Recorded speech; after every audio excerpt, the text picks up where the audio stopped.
What's up, Wizards of Dev? SBMTG, we like that magic stuff. And hey, did you know they're putting out a Commander product in the middle of all of this that's happening right now? Yeah, it might have slipped under your radar, but that would be a real shame because it turns out this is big statement incoming. I think maybe the best looking Commander set of all time. Spicy take, I know, but since this set looks so ridiculous to me, it was really tough hammering down 10 cards that I liked more than all the other cards in the set. And normally I would do a top 20 or 25 list if I was having that problem, but I really wanted to keep this video as concise as possible, so I have narrowed it down to 10 entries. But, it's this channel, so you're not going to get out of here that easily. I do have a 5-card honorable mentions list we should probably go ahead and get to. Now, all the HMs this time around are just cards that I popped for when I first saw them, cards that I marked out for or fangirled over, whatever verb you tend to prefer. I got needlessly excited over these not very powerful cards when I first saw them, but I'm not going to apologize because I'm, in fact, going to play every single one of them at some point in time, starting with Baron Sinjir. Baron Sinjir is back. It's just, I still can't, get over it. This is the exact reaction I had when I first saw the card, Baron Sinjir is back, and it's new, and it does new stuff, even though it's not super powerful stuff. At least you can partner it, and you can partner it with the old Baron Sinjir, that's what I'm going to do. I don't know about you, but you can just have both Baron Sinjirs as your commander, and that sounds like my idea of a good time. So yeah, I should bring this card up because I'm very, very excited it exists. But speaking of old legends that weren't super good to begin with, but got upgraded versions that still aren't quite where they need to be, we should also talk about the Ghost of Ramirez de Pietro. Now, the flavor text on the original Ramirez says that he's a most flamboyant pirate, but now he's a most flamboyant pirate. You get it? It's a ghost. That's the worst joke I've ever told on the channel, I think. That's really bad. I don't blame you if you click away, but don't do it. Don't do it. We're not even out of the HMs yet. I need to fly through these. First of all, the original Ramirez is a card that I've always loved since I started playing Magic, mostly just because I like the art. It's an overcosted 4/3 first strike. Didn't know that back in the day, but I have the benefit of hindsight. It's a terrible card. I've always really liked just the look of it. It's awesome. I love, Phil Foglio art. It's a good card in that way. But now it's actually kind of a decent card for once, It's a take on an Ophidian-style creature when it gets in for combat damage. And it's kind of easier to get in for combat damage than other creatures, which is nice. Then you get to take something out of any graveyard and put it in that player's hand. So you probably won't, unless you're doing a group hug strategy, you probably won't put a whole lot of cards in other people's hands. But of course, if you self-mill yourself or discard stuff to Madness cost or Jumpstart or whatever, you can just get those cards back by getting through with Ramirez. So it's not a terrible card, but again, I'm not sure that it's on the level that it needs to be to see a whole lot of Commander play. I'm just excited that Ramirez is here. But moving on, I want to kind of look at Yurlok for just a second, because this isn't really a character that I freaked out about because it's someone that I remember from my youth. It's not really like that. It's just that it reinstates mana burn, and I find that very funny. That's hilarious. Yes to this card. But anyway, let's move on to Belby, a card that I do know, a character at least, that I do know from my youth, because Belby's had a whole bunch of cards, but she's never had a card that was her, right? We've never seen a Belby legendary creature. And this one turned out to be really good, actually. Now, I do hate that the effect is symmetrical, but I do like that you get first crack at this ability in a lot of cases. And your deck will probably be built better in terms of taking advantage of double colorless costs. So I like that about it. There's a lot of this. Belby ain't half bad, actually. Sorry that you ended up in the honorable mentions, Belb, but still, you are above the curve. Yeah, Belby curve. That's I keep swinging and missing with these jokes. But anyway, let's move on to the final honorable mention. Then we can actually go to the list. What are we, 8 minutes in? Anyway, Tormod, everybody. Tormod has a card, and that's incredible. We've been playing Tormod's Crypt since 1994, baby, and finally we get to see what this thing was. What is a Tormod? Apparently it's this. Tortured Existence? Does that work with this? If so, then holy craps.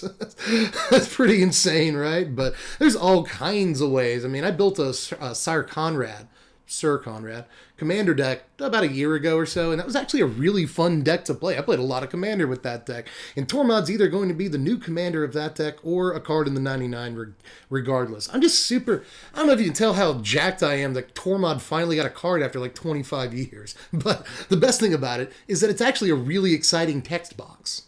But anyway, whew, we're in the list. You did it. We made it together through that list of honorable mentions. Now, number 10, Keeper of the Accord. Now, this is how you know this is a powerful set, at least in my opinion, because if this card is number 10, what kind of powerful garbage has to be in the set for this to be all the way down here?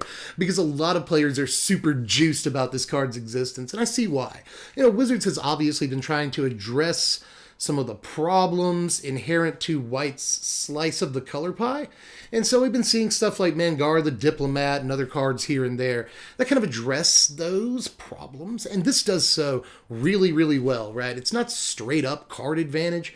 And Wizards has been very clever at not giving us straight up card advantage in White, but still giving us effects that are effectively card advantage, right? If any opponent has more creatures than you get a creature EOT every turn, which is really nice. But you can also, if you're at a low land count, catch up very quick. And yeah, it kind of sucks that you can only go get basic planes with it. But if you're playing mono white in Commander, it's very likely that you have a buttload of basic planes in your deck. So I wouldn't worry too much about it. Just like sort of land tax on half of this card makes it good enough, but the ability to just proc tokens like crazy is really nice too. So I like a lot about this card, in case you hadn't noticed. Just the comparison to land tax, I think, makes it good enough. 4 mana is a little bit steep. I'll agree with you there, because I'm sure you're making that point, but I think it's still well worth playing in like pretty much every mono white Commander deck you ever build. Now, at number 9, we got Mayara, Thorn of the Glade, a sort of undead augur for elves, but you have to pay mana. The difference is, though, you're playing elves, so you probably got the extra mana just kind of laying around on your board. Elves make some mana. Plus, if you got Well-Wisher, you don't really care at all about the life lost to this thing, especially if you're just paying 1 life at a time. You start at 40, guys. It's Commander. So you can probably afford to pay, 5 or 6 mana over the course of a couple of turns, draw 5 or 6 cards. Like, being able to draw all those cards in elves without the aid of like Distant Melody or something seems good to me, and I've always been partial to green-black elves decks in Commander myself. You won't see too many mono green elves decks on my end. I play a lot of green elves in those decks, but I really like stuff like Nath of the Gilt Leaf and other like Golgari elfy commanders and stuff. I just like adding another color to the deck. So big, huge fan of Mayara. Just being able to draw extra cards at such a low cost too. Huge upgrade to a lot of those green-black elves decks. My number 8 is Guildless Commons. My only complaint being that it's not common. Maybe that would have been too perfect. Or maybe it's too good for Pauper. Maybe that's probably where we're at here. But still, this doesn't look amazing in every deck. It's not an auto-include for everything, but it's so close to Ancient Tomb, isn't it? That looks really, really good. And if you have ways of putting out extra lands in a turn, you really don't care that you have to bounce a land to your hand. You got landfall effects. You really like the fact that you have to bounce a land to your hand. So there's plenty of ways to abuse this thing, and lots of decks that might want it. Not even just mono-colored decks, but even, 3-color decks might be able to find a place for this in the mana base, because we already play things like Soul Ring and Ancient Tomb and whatnot. So if you're playing those cards, I'm pretty sure you'll want this too, especially if you have ways to abuse the fact that it returns a land to your hand, and there's lots of ways to do that. Now, my number 7 is Sakashima of the Thousand Faces. Holy crap. I really have to restrain myself from putting this card at, literally number 1. I'm really excited that Sakashima exists. Up until recently, we only had Spark Double to get around the legend rule. This not only gets around the legend rule, but it has partner. So that means that the amount of just debased trash you can do with this card is literally limitless. I cannot wait to get in the lab with this thing. I could do a whole self-contained video about all the degenerate combos that are available to you because you have this card as a partner. So, and I may just do that, honestly, but if I did that in this video, we'd be here literally all night. Just know that this is probably, in a lot of ways, one of the Johnniest cards in the entire set, in terms of how do we do the silliest thing possible with this? There are lots and lots of possibilities. Let's get to number 6 so we can talk about Rogak, son of Roga, in case you wanted to know who his dad was, or mom. Could it be his mom? Possibly.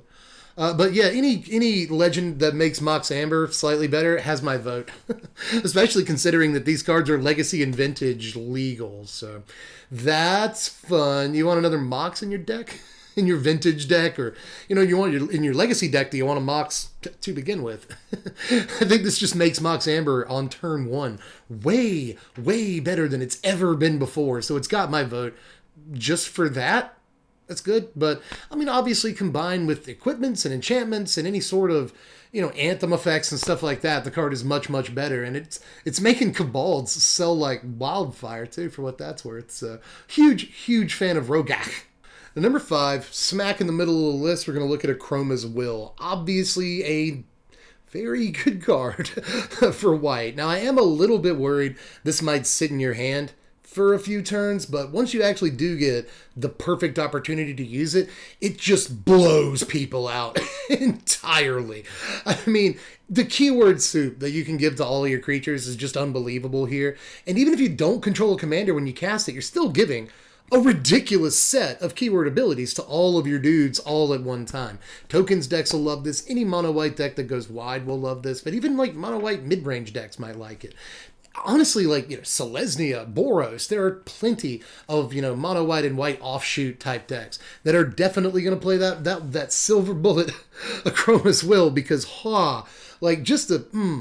just imagine some of the dirty things you can do, whether you're on the offensive or on the defensive. Either way, this card can do some truly inspiring just trash for you as a white player. But get ready for number 4, because it's the spiciest pick on the list. It's not even in the top 3. Number 4 is Jeweled Lotus. That's right. I'll give you a second. Okay, now that we're all calm, I've come around on the position that this card is neither overpowered nor underpowered. Now, as far as pros go, there's one huge pro. You can play your commander on turn 1. You can play your 4 casting cost commander on turn 1, and that's good. That's very good. That's very good, and I will not deny how good that is. That's nuts. That makes it a super crazy card, but so are all the other cards I've talked about. This is just even crazier than those cards. That said, I don't think that it will get you value or be just nearly as good on every turn as the other 3 cards ahead of it on the list. I think the other 3 cards on the list ahead of it are either cards that are objectively better and will go in more decks. I think that's a big metric. Or that I just subjectively like more. We'll get to which one that is in a minute. But anyway, as far as Jeweled Lotus goes, this is only going to be good relatively early in the game. Now, later it can help you pay that commander tax, and I don't want to, undervalue that fact, because the fact that it can help you pay for commander tax is actually kind of dope. That's, it's good. It's not bad at all. So it's not useless if you draw it late. That's a good thing that it does. But obviously this is a 100 card format. You can only play singleton of each, one of each card. So the chances that you actually get this turn 1, I think, are like 7% or something like that. So, it's a little bit much more actually inconsistent than a lot of people are giving it credit for. But I have seen the community slowly kind of turn on this card since it was released. So honestly, I don't know how controversial it's going to be that I put it at number 4. I think a lot of people have already recognized that when the card is good, it's astronomically broken, but 8 times out of 10, it's not going to actually be that good when you draw it. So it's kind of a wash in a way, but I will say the card is very dangerous. There's that at least, but, we'll see how it plays on the commander table for a few weeks before we make any, grandiose assumptions about what needs to be done about the existence of this card, because honestly, I kind of think it's fine. I kind of think it's just fine. But we finally broken into the top 3 here. I'm proud of this, personally. But number 3 is Opposition Agent. How does this not just go into every single deck carrying black in the format? Literally, like 5-color decks, monocolored decks, red, black, or whatever. You got black in the deck? I imagine you'll probably save a slot for Opposition Agent. I mean, we already play like Aven Mind Sensor in Commander a lot, and this is just like, this embarrasses Aven Mind Sensor. This card is unbelievable. Like, your opponents absolutely have to remove it, or they just can't do like the basic stuff that you do in Commander. Everybody tutors in Commander. Dude, that's not even fair. I feel like Paulie from Goodfellas. It's not even fair. Like, I don't understand how this card exists. Make your arguments about Jeweled Lotus. Yeah, that card looks pretty bonkers. I understand that. But look, have you seen the text box on this card? But speaking of 3-mana creatures that punish people for doing the things everyone does in a game of Commander. Let's talk about Hull Breacher. Yeah, I think this is slightly better than Opposition Agent because people tend to play a few tutors in most Commander decks, but people play a whole bunch of cards that draw extra cards. That is, everyone do that. They do. So, Hull Breacher, just again, it just doesn't even look fair. Like, if it was just create a treasure token and they still get to draw the card, that'd be cool. But it says instead. It says instead. they don't get to draw the cards. That's ridiculous. Who put the word instead on this card? What genius criminal mastermind allowed it to go to print with the word instead on it? I don't understand. It's just kind of like a blue smothering tithe. That's good, in case you wanted context. That's really, really good. And if you can't tell, I'm excited about me some Hull Breacher. I hate that it's in the color that already draws all the extra cards. That's my one problem with this thing, is that it's not. God, can you imagine if it was white and we had this and Smothering Tithe in white? Ugh, but it just doesn't need to be in the color that already draws a buttload of cards. I don't think it needs to be there. But aside from that, good Lord, Hull Breacher.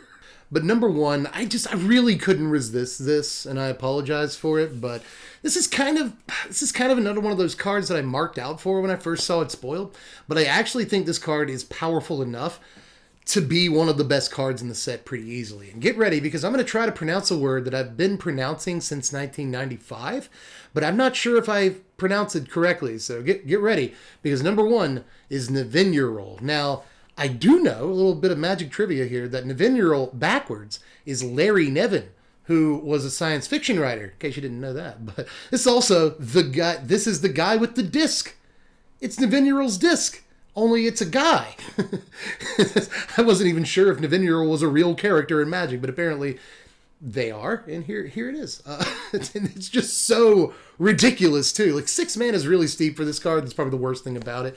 But hexproof from 3, really good things to have hexproof from. So that's good way to start your card off right there. If you play it like post-combat, or if you're in some sort of aristocrats deck that sacks a bunch of creatures, then suddenly you're getting a whole lot of extra PT when it enters the battlefield. And, best thing about it, when it dies, you just blow up the whole board. Gee whiz. What a ridiculous Magic card this is. It's actually a really decent body that is difficult to remove, but it's still, a card that your opponents are somewhat prioritized to remove. Problem is, if they do remove it and you have even one open mana lying around, then suddenly it just blows everything up. That's crazy. There's also a cool trick where you can, sacrifice it or blow it up some way, and then just recast it from your command zone and get a buttload of 2/2 zombies if you had a bunch of dudes on the board. So that is also quite hilarious. There's just all kinds of tricks you can do with Nevinyrral, and I am set for a card that has that many powerful looking tricks. Plus, it's Nevinyrral and it's Esper. There's not enough good Esper commanders, at least to my mind. There's just so many good things about this. It's playable in aristocrats. I'm always going to like that. Blows up the whole board. It blows up the whole board. Can I just talk about this card all night? Do we have enough time for that? I don't know. Can you tell? Can you tell that I'm a little enamored with this card? And at the end of the day, it's my list. So if this is my favorite card in the set, it's number one, baby. That's how it's gonna be. I don't care if Jeweled Lotus exists. I don't care. Come at me. It's number 4 on my list, dog. But either way, how's your list look? Because again, there's a ton of stuff that didn't make this list. It's only 10 cards. It's a tiny notebook. That's the one I'm using. It's only 10 cards long, so there's so many. If I could just go through here and look at stuff that I didn't put on the list, I would just make a whole video out of that, because there's probably another literally 30 cards that could have gone on the stinking thing. Oh yeah, Araumi of the Dead Tide? God, how ridiculous does that card look? There's so many good cards in this set, so just let me know what your favorite ones are down there in the comments section. And don't forget to like, subscribe, do all that stuff. I'm trying to get to 120k subscribers right now. Help me get there. Hit subscribe if you haven't done it yet. If you want to, you hit the bell bee for the notification. Also a terrible joke. Anyway, all the other stuff, do that mess. If you want to vote on what content we do on the channel and on the Twitch channel, then just go to the Patreon, patreon.com/SBMTG, or link in the description. And you can just pledge $1 a month. That's all I ask. I feel like I'm worth it for the work I do. I really do. I'm actually allowing myself to really feel that way rather than just saying it. But anyway, you'll be able to vote on what content we do for just $1 a month. Get over there if you want to help support the channel and keep us going. But aside from that, you can also watch me play some Magic on Twitch, on the Twitch box, at twitch.tv/SBMTGDev. Again, link in the description if you want that. And there's also links in the description to a bunch of videos I've done lately that I'm personally very proud of, that the algorithm was horrible to. So if you want to help me out in that way, just by watching more content, I got the goods down there in the doobly-doo. But anyway, that's all I got to say for now. Just let me know what your favorite cards in this unbelievable freaking set are, and I will catch you cats later. I'm Dev from The Place. Thanks for watching, my wizards. Spread love and be kind.